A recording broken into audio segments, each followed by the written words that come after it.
समर्थ सदगुरुदेव श्री रामलाल जी सियाग दादा गुरुदेव ओम श्री गंगाई नाथाय नमः।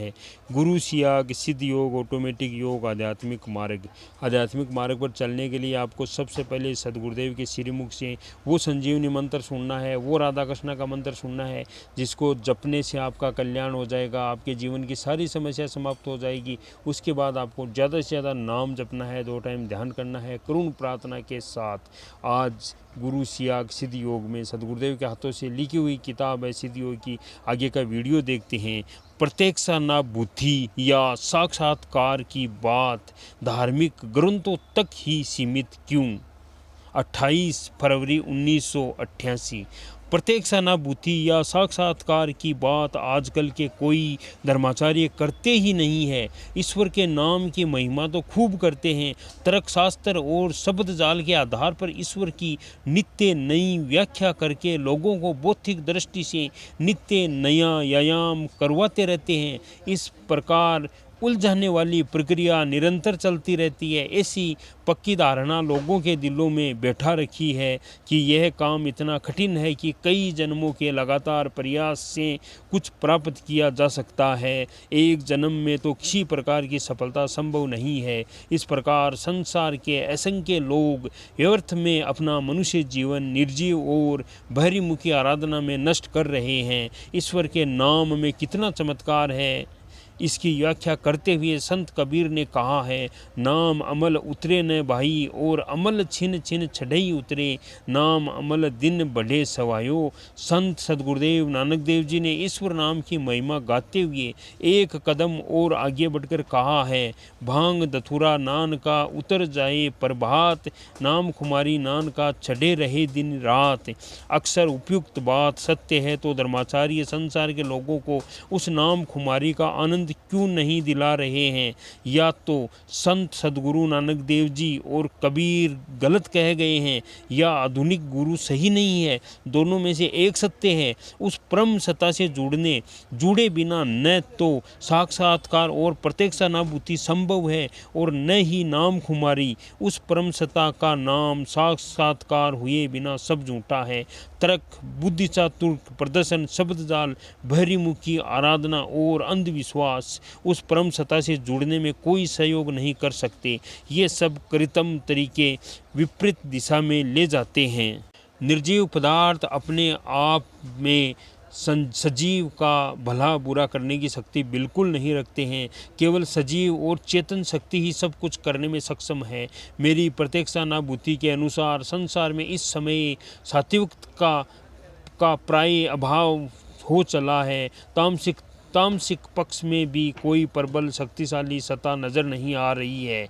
आध्यात्मिकता के नाम पर तुच्छ वाम मार्गी लोग सस्ते चमत्कार और नाटक दिखाकर भ्रमित कर रहे हैं। दोनों ही पक्षों में ऐसा शक्तिहीन समय किसी युग में नहीं आया।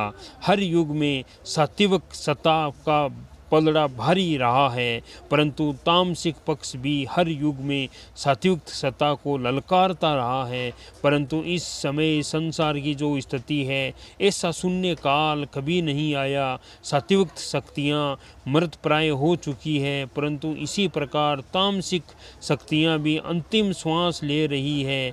ऐसा शक्ति संतुलन कभी नहीं बिगड़ा। त्रेता युग से सात्विक शक्तियों का ह्रास प्रारंभ हुआ था। इस समय उनका सूर्य अस्त हो चुका है, परंतु इसके विपरीत जब मैं देखता हूँ कि तामसिक शक्तियों का भी सूर्य अस्ताचल तक पहुँच चुका है, तो मुझे महर्षि अरविंद की भविष्यवाणी 100% सत्य होती नजर आती है। श्री अरविंद ने उस परम शक्ति के उदय की स्पष्ट भविष्यवाणी ही नहीं, घोषणा तक कर दी है। 24 नवंबर 1926 को श्री कृष्ण का पृथ्वी पर अवतरण हुआ था। श्री कृष्ण अतिमानसिक प्रकाश नहीं है। श्री कृष्ण के अवतरण का अर्थ है अधिमानसिक देव का अवतरण, जो जगत को अतिमानस और आनंद के लिए तैयार करता है। श्री कृष्ण आनंद में है, वे अतिमानस को अपने आनंद की ओर उद्बुद्ध करके विकास का समर्थन और संचालन करते हैं। जब अंधकार खत्म होने लगता है तो हम समझ जाते हैं कि अब सूर्योदय होने वाला है। ठीक उसी प्रकार मैं देखता हूँ कि तामसिक सत्ता अपने अंतिम श्वास ले रही है। उसकी ठीक वही स्थिति है जो सूर्योदय के समय प्रकाश शून्य होते हैं, तारों की होती है। जो ही भगवान भास्कर अपनी किरणों का प्रकाश फैलाते हैं, सभी तारे यथास्थिति रहते हुए भी अदृश्य हो जाते हैं। उनके प्रकाश का संसार में कोई अस्तित्व नहीं रह जाता है। जब मुझे यह नज़ारा प्रत्यक्ष दिखाया जाता है तो मुझे पक्का विश्वास हो जाता है उषा काल के बाद सूर्योदय में जितनी देर लगती है ठीक उतनी ही देरी अब उस परम सत्ता के प्रकट होने में भी है। फिर अरविंद की यह भविष्यवाणी सच्ची हो जाएगी। एशिया जगत हृदय की शांति का रखवाला है। यूरोप की पैदा की हुई बीमारियों को ठीक करने वाला है। यूरोप ने भौतिक विज्ञान, नियंत्रित राजनीतिक, उद्योग, व्यापार आदि में बहुत प्रगति कर ली है। अब भारत का काम शुरू होता है। उसे इन सब चीज़ों को अध्यात्म शक्ति के अधीन करके धरती पर सुर्ग बसाना है। इस आराधना में केवल सदगुरुदेव के श्रीमुख से आपको वो संजीवनी मंत्र सुनना है। उस मंत्र का जप करने से आपका भला हो जाएगा, आपकी सारी समस्याओं का समाधान हो जाएगा। चाहे ब्रह्मांड की कोई समस्या हो, अगर 2 टाइम आप ध्यान कर रहे हो, दिन के अंदर विश्वास के साथ गुरुदेव से प्रार्थना करके मंत्र का जप कर रहे हो, नाम जप कर रहे हो, तो कोई समस्या आपके पास नहीं आ सकती है। या आप आराधना कीजिए, सोशल मीडिया पर जाइए, गुरु सियाग सिद्ध योग लिख के आप वो संजीवनी मंत्र सुनिए, आपका कल्याण हो जाएगा, आपके परिवार का कल्याण हो जाएगा। और आपको कोई समस्या यानी व्यक्ति मिले उसको आप और बता दो, गुरुदेव संभाल लेंगे। बस यही काम आपको करना है, प्रचार करना है। सदगुरुदेव ने बताया मैं अकेला ही ठेकेदार थोड़ी हूँ, आपको सबको प्रचार करना है अपने अपने स्तर पर।